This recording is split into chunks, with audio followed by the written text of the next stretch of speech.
रहीम जी। तो आज मम्मा ने बनाया खाने में कीमा करेले। बन रही कीमा करेले बनाए। और अब मैं बनाने लगी हूँ रोटियाँ। इससे पहले गैस चली जाए तो मैं कह रही हूँ जल्दी से रोटियाँ बना लूँ, क्योंकि आपको पता है सिलेंडर पे रोटियाँ ठीक नहीं बनती और वो कच्ची रह जाती हैं। ये दो बच्चे खाना वगैरह खा के मम्मा ने बनाए बहुत मज़े के करेले और कीमा, और मैंने साथ रोटियां बनाई। तो खाना खा के अब जल्दी से मैं अपनी चाय बना के ले आई हूँ।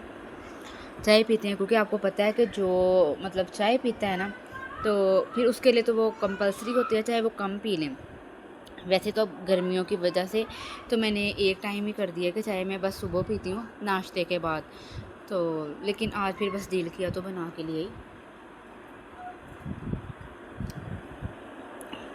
और अभी कुछ इसके बाद फिर स्किन केयर करेंगे, और वो भी कंपलसरी है स्पेशली तौर पे समर्स में, क्योंकि जब हम किचन में जाते हैं या कोई भी काम करने के लिए चाहे रोटियां बनाने के लिए, मतलब कोई भी काम करने के लिए, तो उसके बाद बहुत ज़रूरी है कि हम अपनी कुछ स्किन केयर करें, अपना कुछ ख्याल रखें। क्योंकि अगर हम स्किन केयर नहीं करते, वैसे ही छोड़ देते हैं, तो हमारी स्किन बिल्कुल डल और ख़राब हो जाती है। टाइम आ गया स्किन केयर का, और स्किन केयर भी बहुत ज़रूरी है। तो अगर हम इसमें काम चोरी कर देना तो फिर मतलब हमारी स्किन इतनी डैमेज और डल हो जाती है ना, तो दोबारा फिर केयर मतलब बंदे को मैं कहती हूँ फिर बिल्कुल न्यू सिरे से स्टार्ट करना पड़ता है। तो इसमें मेरी क्या है, सिंपल बस रूटीन है। सबसे पहले मैं ये लोशन के साथ अपनी स्किन को अच्छे से क्लीन कर लूँगी, ठीक है, 2 से 3 मिनट तक समर्स में। लेकिन विंटर्स में तो आप 5-6 मिनट तक मतलब लगाएं, कोई भी लोशन हो, ठीक है, या वैसे क्लिनज़र ले लें या इस तरह से लोशन। तो बस इसको मैं लेके इसी तरह आप अपने फेस पे भी कर लें, और फेस पे भी अपने हाथों पे भी, मतलब इतना अच्छा इसका आपको रिज़ल्ट मिलता है ना, बिल्कुल सॉफ्ट और क्लीन रहते हैं। और जब हम कुकिंग करते हैं, आग के पास काम करते हैं, तो हमारी स्किन जो ख़राब हो जाती है, डल हो जाती है, तो उससे भी हमें काफ़ी हद तक ये बचाता है। अब मेरी भी बस यही सिंपल रूटीन है, और मेरी सिस्टर की भी। ये आई हुई है जुहद।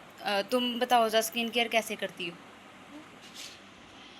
मैं डेली क्लींजिंग करती हूँ, और क्लींजिंग। क्लींजिंग करने के बाद मैं मॉर्निंग में ना वो बर्फ़ के साथ ना, जो आइस के साथ मैं अपनी स्किन जरूर टकोर करती हूँ। उसके साथ आपके जो ओपन पोर्स है ना, जो वो एक्स्ट्रा बंद ओपन हो जो होते हैं, अच्छा, तो वो मेरी क्लोज सिस्टर हो बता जाते रही है कि सबसे बेस्ट कि आप सुबह मॉर्निंग में उठ के ठंडा पानी लेके तो उसके अंदर अपना फेस डिप कर लें 1 से 2 मिनट के लिए। हैं। फेस डिप करते अगर नहीं कर सकते तो आइस को अच्छा, या वैसे बर्फ़ लेके ना तो अपने फेस पे उसके साथ मसाज कर लें, ठीक है, 5 मिनट 5 मिनट तक या 2-3 मिनट भी कर लें, बहुत होता है इतना भी। तो ये भी बहुत बेस्ट है, ये आपके जो ओपन पोर्स है उसको बंद कर देता है। और मेरी ये सिस्टर भी डर्मा का ही यूज़ करती है, तो इसी ने मुझे ये रिकमेंड किया था, क्योंकि पहले मैं ये दूसरा यूज़ करती थी, लेकिन जब से मैंने ये डर्मा का ये फेस मास्क स्टार्ट किया तो मतलब बेस्ट है ये। अच्छा, सबसे पहले मैं ये इसके साथ अपना फेस क्लीन कर लूँगी 2-3 मिनट तक, सिंपल। सिर्फ ऊपर की जानिब मसाज करने के बाद इसी तरह हाथों पे और पाँव पे भी आप कर लें, ठीक है।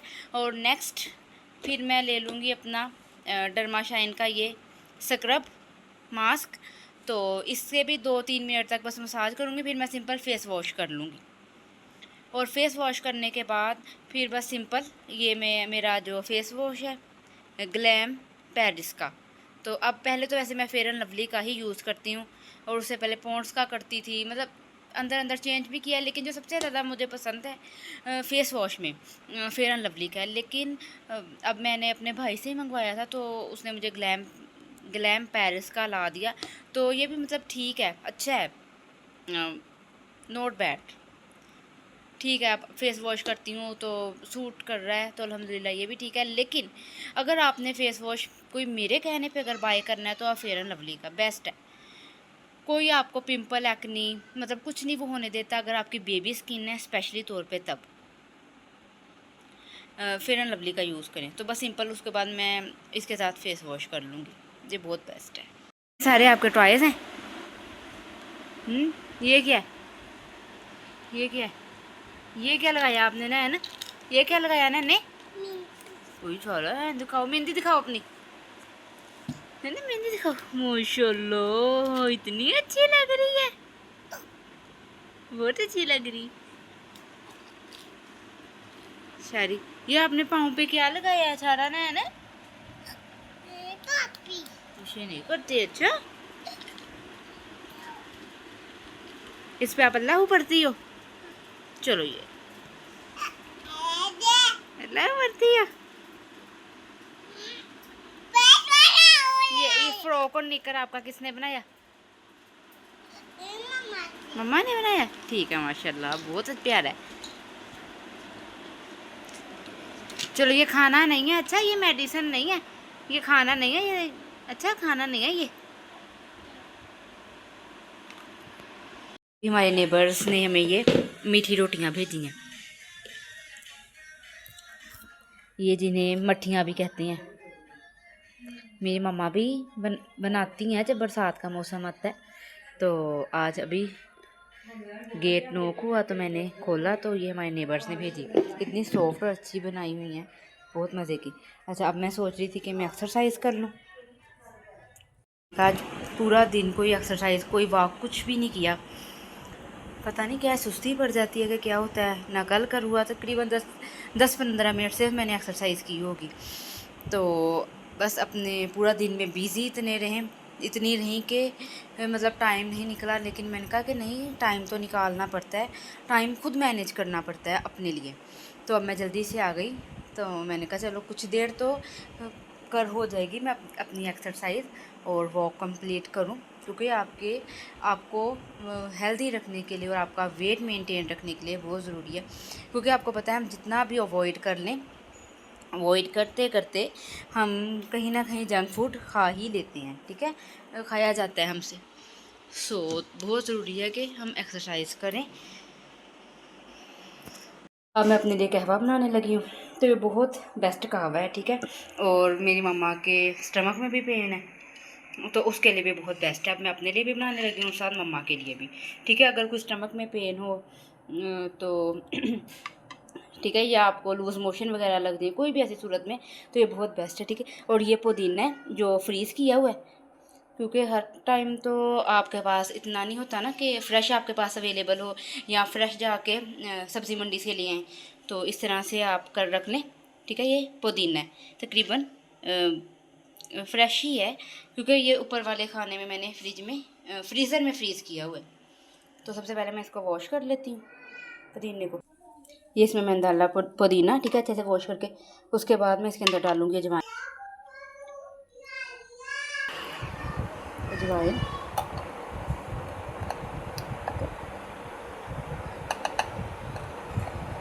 तकरीबन 1 चुटकी मैंने डाली इसमें अजवाइन।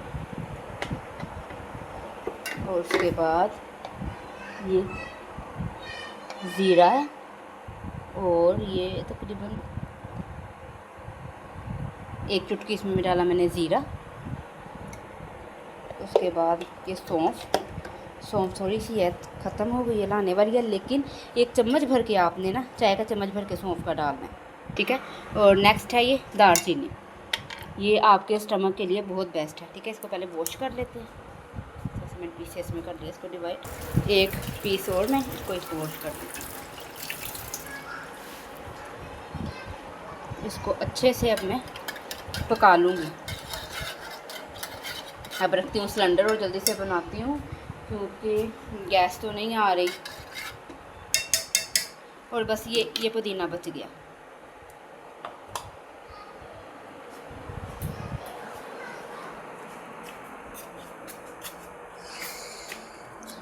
बिस्मिल्लाह।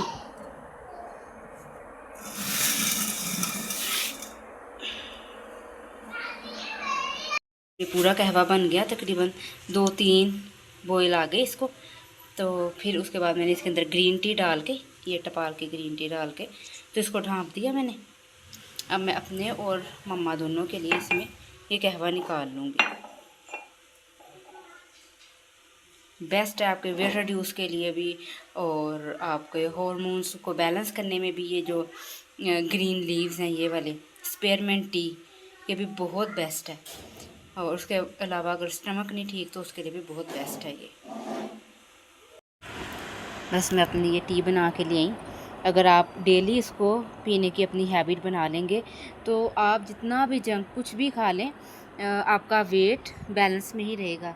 गेन करेगा लेकिन इतना नहीं जितना हम जो खाते हैं जंक फूड और प्रोसेस फूड, उनका जितना असर होता है कुछ ना कुछ उससे बच जाएंगे। और स्पेयरमिंट टी वो भी आपके हार्मोन्स को बैलेंस रखने के लिए और ओवरऑल आपके लिए बहुत बेस्ट है। बिस्मिल्लाह।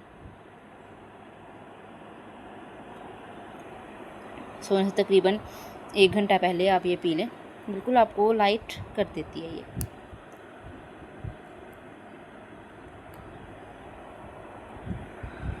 नमाज़ पढ़ने के बाद आप अपनी हैबिट बना लें कि सूरह सजदा और सूरह सजदा, ठीक है, उतलुमाहिया में है, ठीक है, 21वें पारे में सूरह सजदा और सूरह तबारकल्लाज़ी की तिलावत करना, ठीक है। ये आपको बताया कि हमारा असल ठिकाना तो वही है जो हमने जो हमेशा रहने वाला है। सो ज़रूरी है कि हम अपनी आखिरत की तैयारी भी साथ साथ करें। अल्लाह ताला कबूल फरमाने वाले हैं, ठीक है। और दूसरी है सूरतुल मुल्क। इन दोनों की तिलावत आपने तब तक नहीं सोना जब तक आपने इशा की नमाज़ पढ़ ली और इन दोनों की सूरतों की तिलावत नहीं कर ली। बाकी सारे काम करते हैं, हम खाते हैं, पीते हैं, उठते हैं, बैठते हैं, सोते जागते हैं, चलते फिरते, घूमते, शॉपिंग, हर चीज़ करते हैं। सो उसके साथ साथ आपने अपनी हैबिट बनानी है कि आपको तब तक नींद नहीं आनी चाहिए जब तक आप अपनी इशा की नमाज़ पढ़ लें और अपनी इन 2 सूरतों की तिलावत कर लें। उसके बाद सूरह यासीन को भी एक टाइम ज़रूर उसकी तिलावत किया करें। वो आप चाहे फजर के बाद कर लें, ज़ोहर के बाद, असर, मगरिब, इशा, जब भी आपको इजी लगता है आपके लिए सानिया ज़रूर तिलावत किया करें, क्योंकि इसमें हमारा अपना ही फ़ायदा होता है, किसी का कोई फ़ायदा नहीं होता। सो अपनी दुआओं में याद रखिएगा, मेरे चैनल को सब्सक्राइब कीजिएगा, ठीक है। और बाकी अल्लाह ताला सबको कामयाब करे। और क्योंकि कोई काम करता है, ठीक है, या यूट्यूब चैनल बनाया है वहाँ पे काम करता है, मेहनत करता है, तो अल्लाह ताला उसको उसकी मेहनत का ज़रूर अजर देते हैं, ठीक है। अल्लाह ताला सबके कामों में बरकत डालें और सबको कामयाब करें, मुझे भी कामयाब करें। और अपनी बहुत सी दुआओं में याद रखिएगा और लाइक भी कीजिएगा ज़रूर वीडियो को, कमेंट भी कर दीजिएगा। ओके जी, अल्लाह हाफिज़।